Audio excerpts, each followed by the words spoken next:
لو عاوزه تعملي الاكله الجميله دي وسهله جدا جدا وطلباتها موجوده كلها في البيت، سد الحنك اكله طبعا معروفه وقديمه جدا.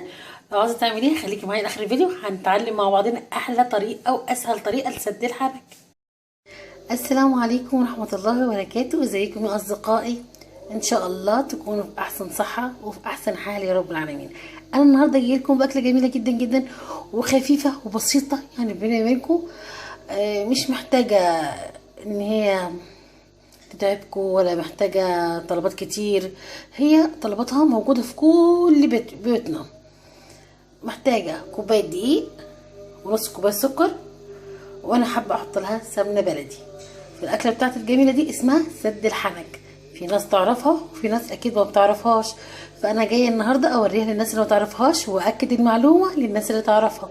هنعمل مع بعضينا احلى طبق سد الحنك من ايد فرح، جميل جدا جدا وبطريقه سهله جدا جدا. اي واحده مبتدئه او اي واحده شطوره هتعرف طريقتها وتقوم تعملها دلوقتي، وبعد ما تاكلها وتقولي ايه رايها لازم تكتبوا لي وتقولوا لي عملتوها ولا لا، واللي عملها يقول لي ايه رايه فيها. فكل المكونات بتاعتي زي ما انتم شايفينها بسيطه جدا جدا جدا وخفيفه جدا جدا. فهنبدا مع بعضينا. هنحط الاناء بتاعنا على النار، وهحط نص كوبايه سمنه. دي كوبايه دقيق، هحط نص كوبايه سمنه، ودي نص كوبايه سكر. يعني كوبايه الدقيق عاوزه نص كوبايه سمنه نص كوبايه سكر. مقاديرها بسيطه ومش محتاجه اي تعب مننا. انا كده حطيت الماده الدهنيه بتاعتي، وهحط كوبايه الدقيق. هحمص كوبايه الدقيق، يعني هحمصها، انا هخلي احمر الدقيق بتاعي في السمن زي ما انتم شايفين كده. السمنه بتغلي، هبدا اقلب فيها لحد ما لون الدقيق بتاعي يديني اللون الذهبي. وانا كده خلاص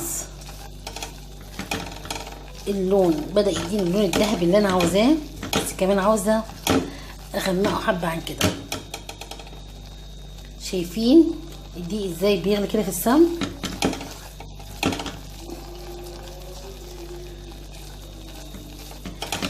انا عاوز اخد اللون الذهبي الغامق. كل ما احمص الدقيق اكتر بيديني ريحه جميله جدا وطعم اجمل واجمل.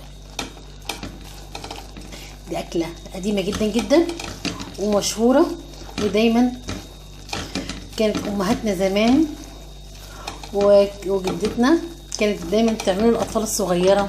ما تفهميش ازاي يعني ليه كده، اشمعنى الاطفال الصغيره؟ بس هي دايما كانت تعمل للاولاد الصغيره عشان خاطر ما فيهمش اسنان، وهي اكله طبعا مغذيه وبتخن، وطبعا بتتبلع على طول، مش محتاجه ان هي تتنضخ.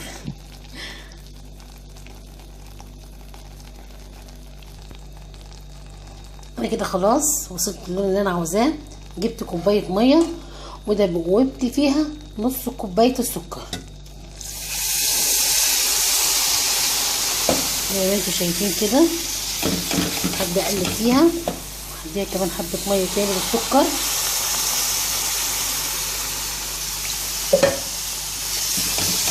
طبعا محتاجه تقليب على طول كده. كده خلاص زي ما حضراتكم شايفين استوت.